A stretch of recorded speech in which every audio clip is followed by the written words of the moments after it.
questions there. All right, the next item of business is a presentation from Duke Energy. Lisa Leatherman. Welcome, Lisa.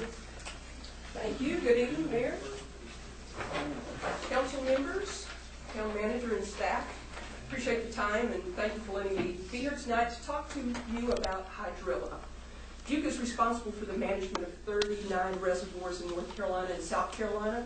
11 of those reservoirs are here in what I still call the Nantahala area. In 2014, a survey of Lake Emory was completed and found an approximate 9-acre stand of hydrilla, mainly in the shallow water Rabbit Creek Delta. And that's approximately about 5.5 miles upstream of the Franklin Powerhouse and Dam. You have some handouts there. Let me get to the one on top has Lake Emory as the title. If you'll look, there's 3 colored pictures there. The first one is colored in pink, and that indicates the pink lotus. And the dots on the map indicate the location of the pink lotus. The green highlighted photograph is hydrilla. The green dots show where the hydrilla is present. And the yellow encased photograph is that of the Amazon lily. And the yellow dot, there's only one, shows the location of the Amazon lily. The red dashed lines show potential habitat. And I'm going to contradict myself as I go on through my presentation, but that is potential habitat strictly based on shallow water. And the second map you have there is contours of Lake Emory.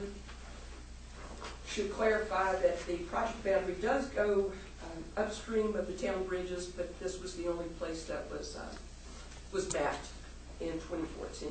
And so you can see the depth there ranges anywhere from 1 foot to 19 feet. So it gives you an overview of the reservoir there. Hydrilla is a federal and state listed invasive aquatic plant. It's found in North Carolina, expanded in North Carolina in the 1980s. Hydrilla is native to Florida, not to Florida, ahead of myself again, to Africa, Asia, and Australia. It was brought to the United States in the 1950s, in particular to Florida, planted in canals and rivers and harvested to sell in pet stores for aquatic plants in your aquariums.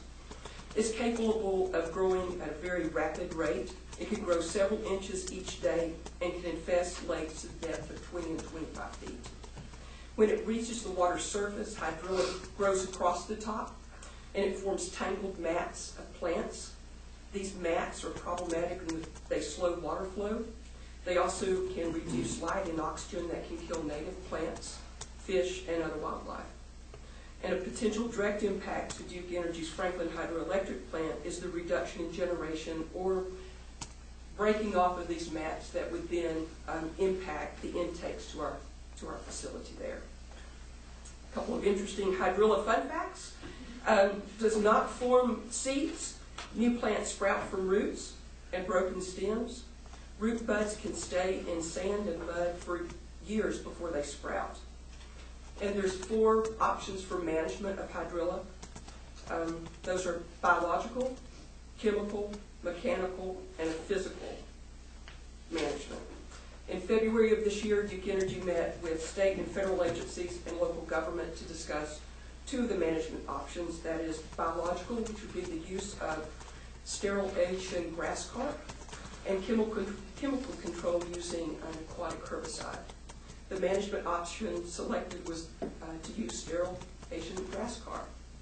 And so one might be asking themselves, how does one sterilize an Asian grass carp? And I'm here to tell you the way it's done is that the Asian grass carp eggs are pressure treated to render the fish sterile. Normal fish have 2 sets of chromosomes. Sterile grass carp have 3. And the fish are given a blood test to make sure of their sterility. Yes, this is rather serious because, in essence, we're also introducing an invasive species into the reservoir. But one test is made at the hatchery in Arkansas. The second test is performed by the U.S. Fish and Wildlife Service. So North Carolina Wildlife Resources Commission established the number of fish that can be stocked and permits the shipment.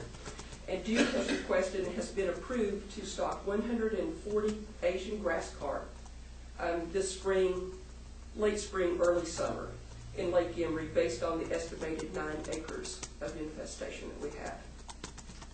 To follow up with that, Duke will conduct annual hydrilla surveys on Lake Emory in the fall, which is the peak growing season for hydrilla.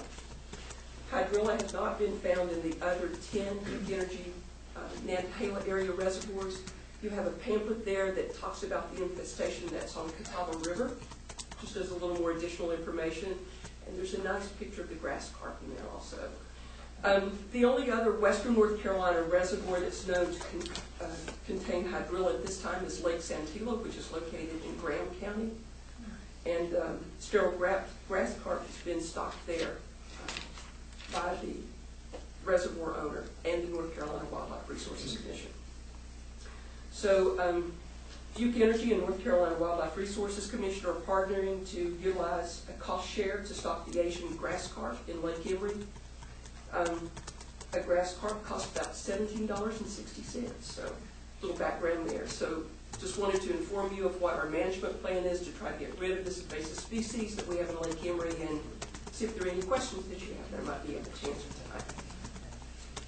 Everybody subject to being caught by fishermen? Well, you know, it was interesting in the discussion. We used to fish for carp down there all the time. Exactly. And one of the discussion points in February is, you know, they asked if people do boat fishing here because these grass carp, they're big, they're huge. So, you know, that's a possibility. We could lose some to that. We will put up signage that there are grass carp in the reservoir. And of course, you know, there'll be some turnover. Their lifespan, I can't remember, I think it's like, but it's big. I fished there for a while. Go lay all the way across the field. Yeah. They're big. I don't think anybody's just going to catch them real easily if they're that big. We know what to use to bait. Yes, there you go. We have some bait available in the reservoir, so excellent. Any further questions? Excellent. Thank you. Thank you. I appreciate your Requires no time. action. Thank you. Thank you.